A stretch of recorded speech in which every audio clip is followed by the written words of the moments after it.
हम जिंदगी में हमेशा मौक़ों की तलाश में रहते हैं और हमें कभी कभी मौके मिलते भी हैं, लेकिन उन मौक़ों का फ़ायदा सिर्फ काबिल, पढ़े लिखे और शिक्षित लोग ही उठा पाते हैं। जिंदगी हर किसी को एक मौका देती है।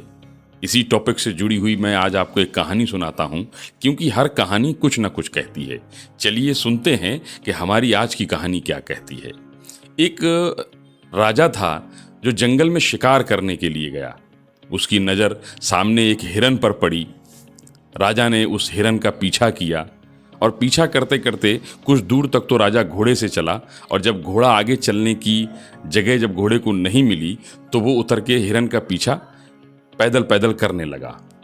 उसने कमान से कई तीर निकाले जो हिरन पे चलाए, लेकिन हिरन बचता रहा। उसके बाद हिरन घनी झाड़ियों का फायदा उठाकर वहां से निकल भागा। जब हिरन हाथ से चला गया तब राजा ने अपने इर्द गिर्द देखा। तब उसे इस बात का एहसास हुआ कि वो शायद भटक चुका है।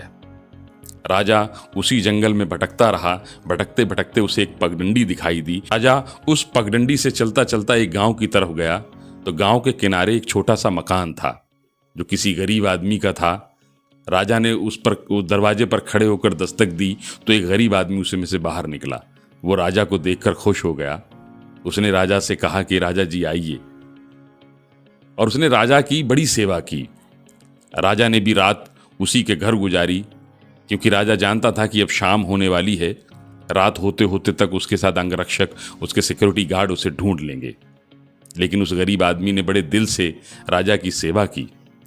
सुबह होते ही राजा जब चलने को तैयार हुआ तो उसकी सेवा से खुश होकर राजा ने एक चंदन का बाग उस गरीब आदमी को दे दिया और कहा कि आज से ये बाग तुम्हारी मिल्कियत में है।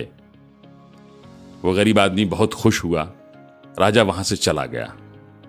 फिर कई साल के बाद राजा फिर उसी जंगल से गुजरा तो राजा को ध्यान आया कि इस एक छोटे से गांव में एक छोटा सा मकान है जिसके यहां मैंने रात गुजारी थी। चलो क्यों ना उस व्यक्ति के हालात का जायजा लिया जाए, अब तो वो काफी मालदार हो गया होगा। लेकिन जैसे ही राजा उस घर के पास पहुंचा तो वैसी ही एक झोपड़ी बनी हुई थी। राजा को बड़ी हैरत हुई कि मैंने चंदन का बाग जब इसके नाम कर दिया था तो इसके हालात आज भी नहीं बदले। उसने उस गरीब आदमी को बुलाकर पूछा कि मैंने तुम्हें चंदन का बाग दिया था, तुम आज भी उसी हालात में हो? तो उस गरीब आदमी ने हाथ जोड़कर कहा कि राजा जी, आपने जो बाग दिया था, मैं उस बाग की लकड़ी को जला जलाकर उसका कोयला बेच रहा था। तो कोयला तो इतना महंगा नहीं बिकता है राजा जी, जिससे कि मेरे हालात सुधर पाते। राजा ने माथे पर अपना हाथ रख लिया और कहा कि तुम पागल हो। अरे वो चंदन की लकड़ी है, वो खुद में बहुत कीमती है। लेकिन राजा समझ गया कि शायद इसे इस बात का इल्म नहीं था, न इसे इस बात की जानकारी थी। तो एक मौका जो था उस गरीब आदमी को राजा ने दिया। एक मौका आया, लेकिन वो इतना शिक्षित नहीं था, इतना पढ़ा लिखा नहीं था, इतना समझदार नहीं था कि वो समझ पाता कि ये लकड़ी क्या है। तो इस कहानी से हमें पता चलता है कि जिंदगी हमें जरूर मौके देती है, लेकिन हमें मौक़ों को तलाश करने से पहले हमें शिक्षित होना चाहिए, हमें जानकार होना चाहिए, हमें काबिल बनना है। और जिंदगी में काबिल आदमी ही मौक़ों का फ़ायदा उठाते हैं।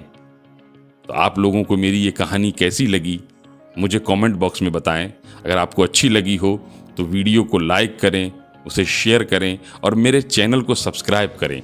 ऐसी ही बेहतरीन कहानियों के साथ मैं आपके सामने आता रहूँगा। Thank you for watching.